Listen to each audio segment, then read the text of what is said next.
Every business wants good customer reviews. Every customer wants a good experience. So what happens when both sides click? Or in some cases, when they don't? From Yelp and Entrepreneur Media, this is Behind the Review. Behind the review, dig deeper too. Behind the review, get all the news. Food, flowers, fixing, make business boom. Behind the review, dig deeper too.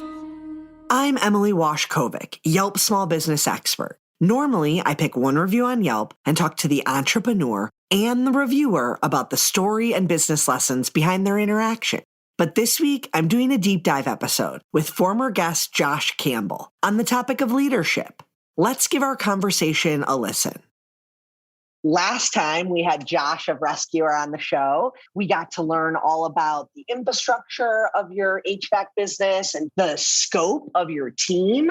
But for those people who didn't listen to our first episode, do you want to start by giving me an overview of Rescuer, how big your team is and what the structure is? Yeah, I was in an interview the other day. I defined Rescuer in a fun way. So Rescuer is a residential heating and air conditioning company here in Dallas, Texas. My uncle and I own it as partners, and it's a family small business. And I think we're a little bit of country in the city. So we come from a community where people take care of one another, a small town feel. Your reputation's everything, and we run our business as such. So that's a little bit of Rescuer. If you want to know numbers, I mean, this year, it looks like our 2022 goal is going to be 14 million. We've got 40 or 45 people on the team right now, probably growing to 60 by the end of 2022. Residential air conditioning only. Perfect. Oh, wait, but there's more. We're actually closing on a plumbing company here in the next couple of weeks. So we'll be Rescuer and plumbing here. And the owner of this plumbing company is the most famous plumber in America. I mean, he's got 40 million views combined on his YouTube videos. The guy's plumbing genius. So he's a perfect fit for us. I'm super excited. Just a ball of positive energy coming in here to help us kick off plumbing. Did you always want to do plumbing? I didn't know that. Yeah, my dad's a master plumber. I'm master electrical and master mechanical, but yeah, I'm excited to be a plumber. That's cool. Okay, so today we're going to talk all about leadership, how that impacts your team, how that falls onto the consumer experience as well. To start, can you just define for me what you think of leadership as? Yeah, when I think of leadership, I think of a head coach, right? A mentor or a guide. I think those are the best leaders. The people who are really, you're showing someone else how to be a leader. And what is a leader? If you view it as a guide, I once heard an analogy of the garden stakes that you plant on a tree to help the tree grow up properly.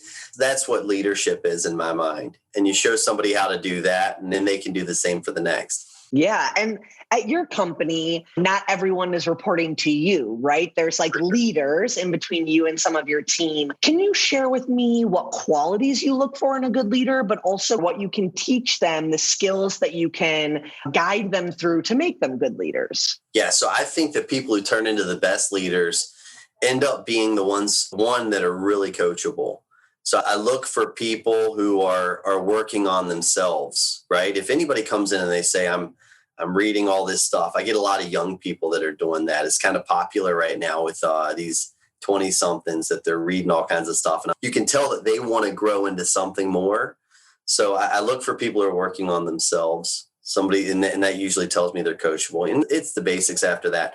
They've got a good attitude. They're a good work ethic. So the basics, because they're going to have to pass all those characteristics along. So during an interview, what I do is I have this card that I put together, and it's called 10 Things That Require Zero Talent. When I'm thinking about somebody in a leadership goal, I'm really looking for most of these. It goes being on time, work ethic, effort, body language, energy, attitude, passion, being coachable, doing extra, and being prepared.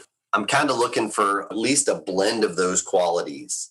I'm looking for problem solvers too. That's one of my favorite things. John Maxwell says it really well. I think it's number 7 of his 21 Irrefutable Laws of Leadership. I'm probably wrong on which law, but it's being the quickest way to gain leadership is by being a problem solver. So you just walk into a problem, or any problem, and you say, okay, How can we solve this? A lot of people go in and they want to talk about the problem or they want to blame game, whatever it might be.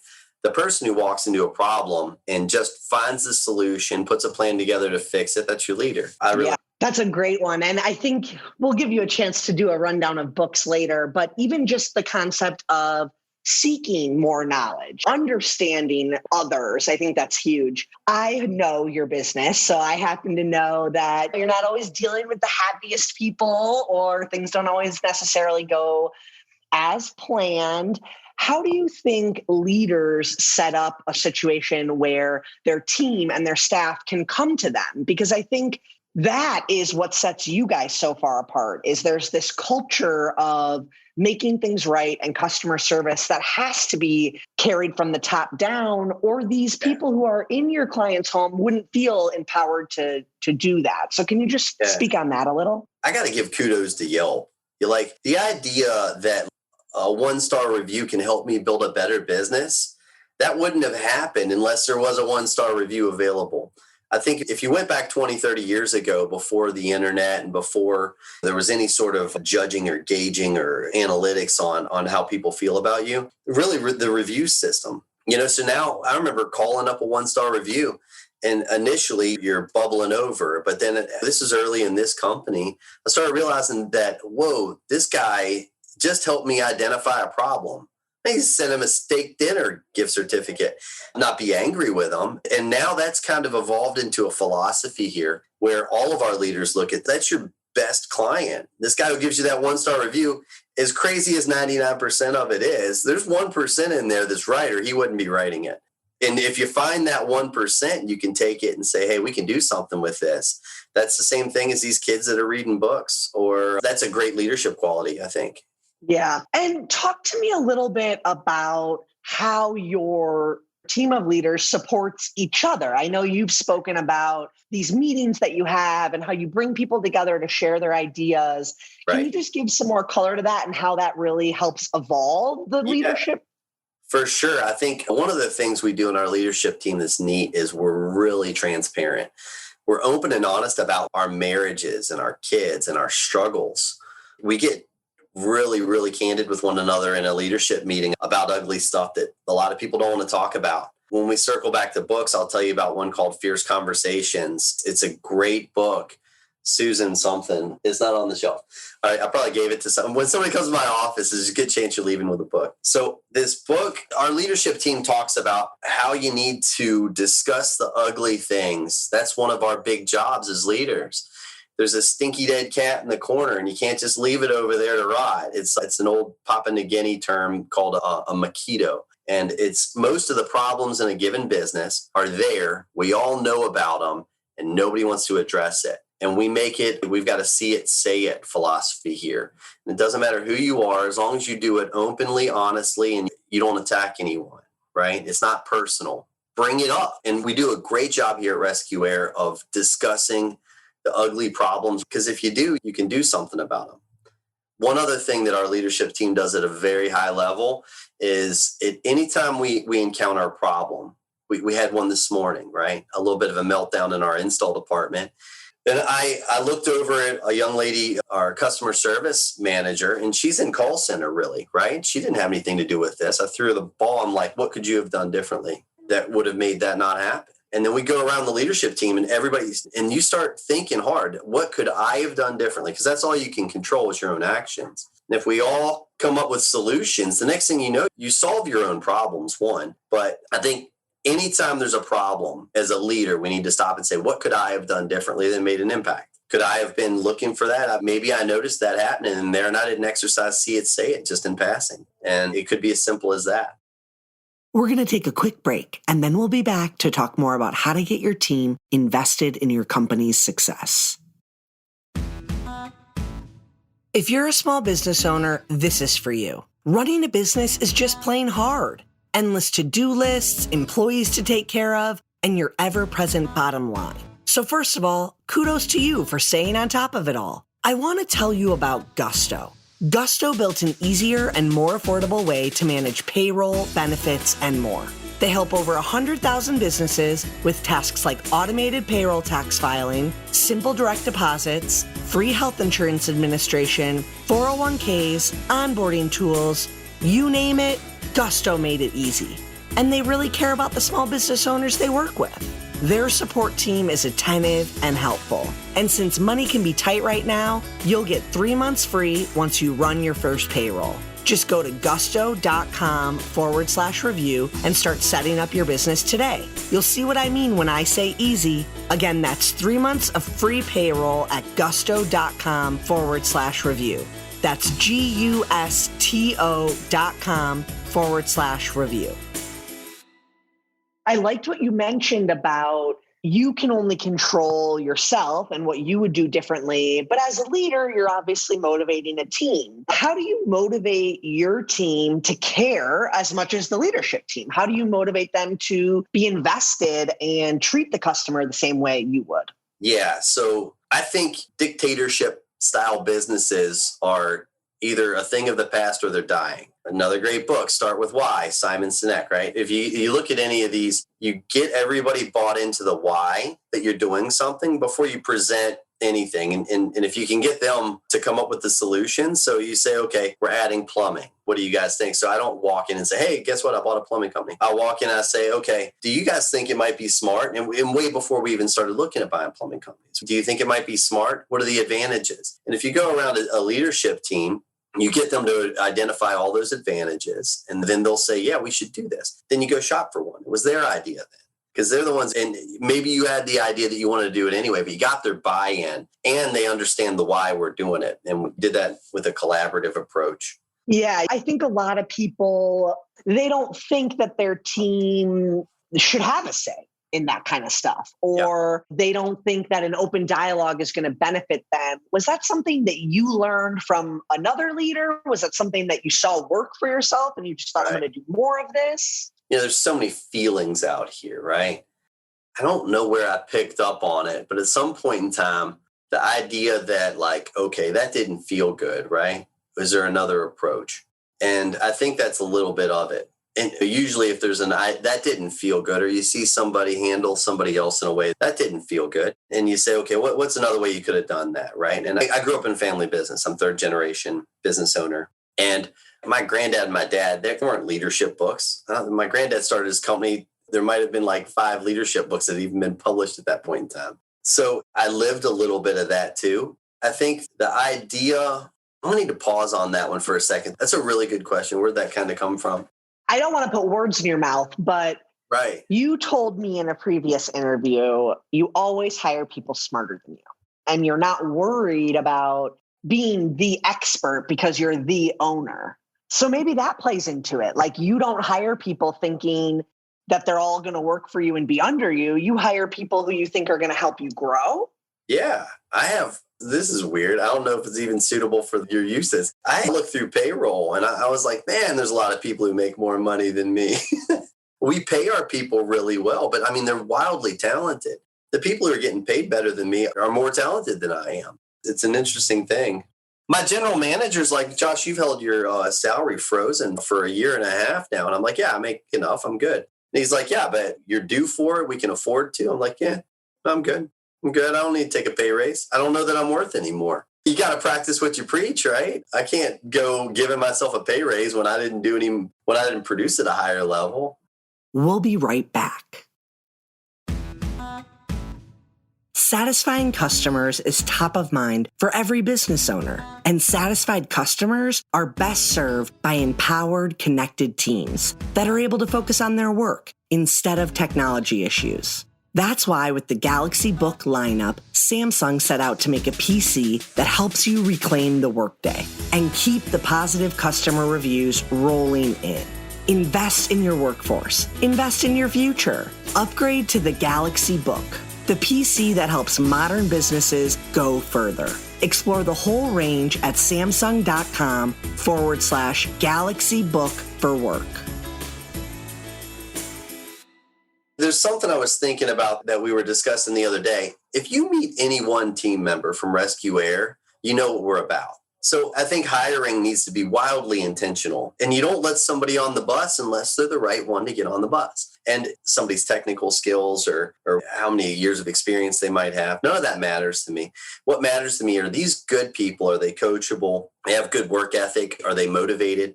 And I can figure the rest of it out. And my customers see that when somebody walks into their house.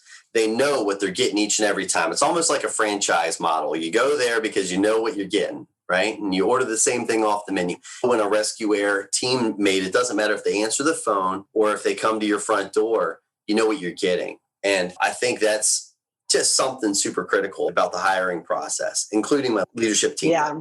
And I think that plays back into an open dialogue, right? Like the people answering the phone, the people showing up at the house, if they felt they couldn't do their job, they would also feel like they could speak up, it seems. I think it's just a culture of like every mistake or consumer experience that's less than 100 is something that you look at as a learning opportunity. Yes, so this is a fun one. So somebody will get a 4-star review. And in the mind of a business owner, you immediately think, okay, we screwed up a little bit. All right, so this is the funniest thing, right? On a 1-star review, you immediately dive in and start trying to fix it, right? And in a 4-star review, you're like, let's leave that sleeping dog lie. What's that 1 star that we didn't get? I mean, that's what it feels like inside. It's like there's a lump in your throat. You're like, oh, thank you so much. And you just leave it maybe. But I actually try to dig in on those 4-star reviews. And I write like, hey, what could we have done to earn that 5th star? That's a bold thing to ask because now you're taking a 4-star review, which is a good review, and you're about to find out the bad. And you just ask them to air out your laundry. It's not really a smart move, but I think it kind of is. I'd encourage business owners to ask people how they could get the 5th star if they're getting a 4-star review. No matter how ugly it is, they're going to help you build a better business. I love that. Okay, let's talk about book recommendations. But before we get into a handful of your favorites, I think a lot of entrepreneurs and business owners are going to say, when the hell am I supposed to read? Or how do I make time for that stuff? I barely have enough time to keep my business operating. What would you say? So I think the first thing you've got to do as a business owner, if you're serious about making change, is nothing changes unless something changes, right? I love that figure of speech.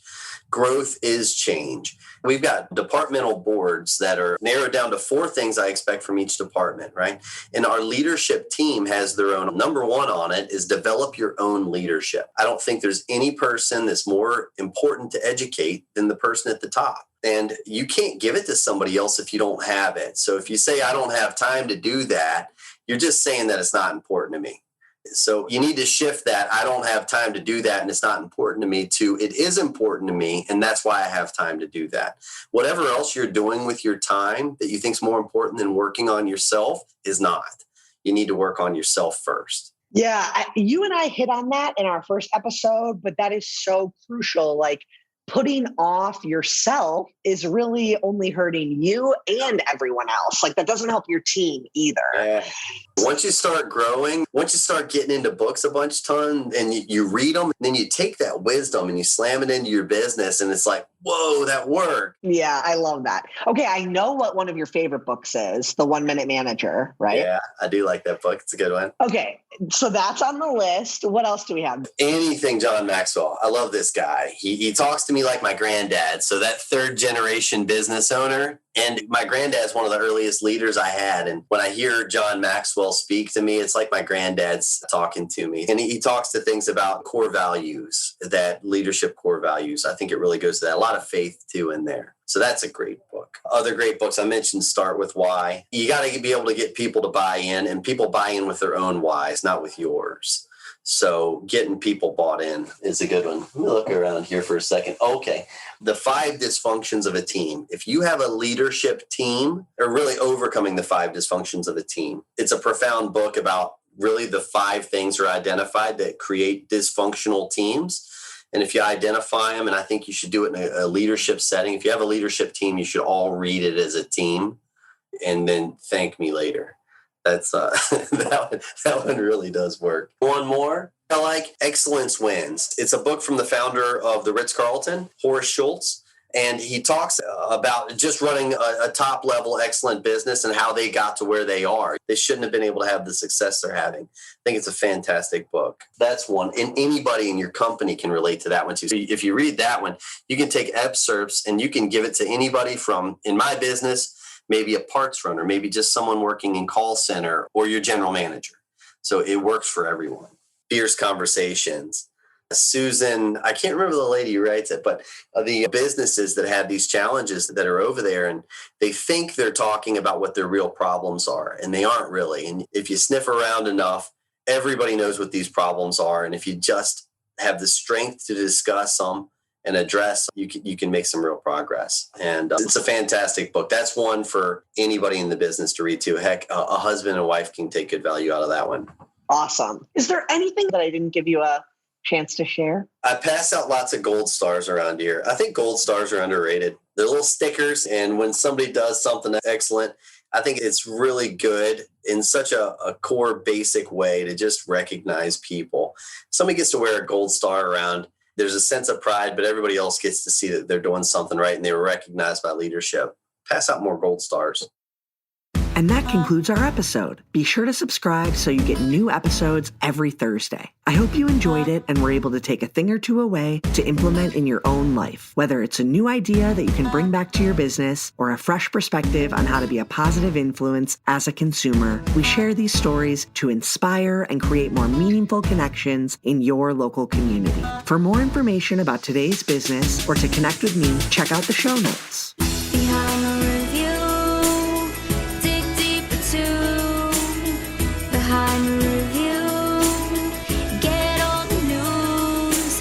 Food, flowers, fixing, make business boom. Behind the review, dig deeper too. This episode featured conversations with Josh Campbell, owner of Rescue Air Heating and Cooling. To learn more about the episode, check out the episode blog post. Don't forget to subscribe so you get an alert every Thursday when a new episode comes out. To claim your own Yelp business page and start engaging with consumers, visit business.yelp.com. We have a special offer for our listeners who are interested in trying Yelp advertising. Use code BTRPOD300 to get started today. That's BTRPOD300 to get started today. And a $300 upfront credit will be applied instantly. Charges apply once credit is used. Cannot be combined with other offers. Any unused credit expires 90 days from date of acceptance. Eligible businesses only. Subject to Yelp's master advertising terms. This offer expires at the end of 2021. Our theme song is performed by Allie Schwartz and produced by Robbie G. of Messerol Sound. The show was produced and edited by Entrepreneur Media.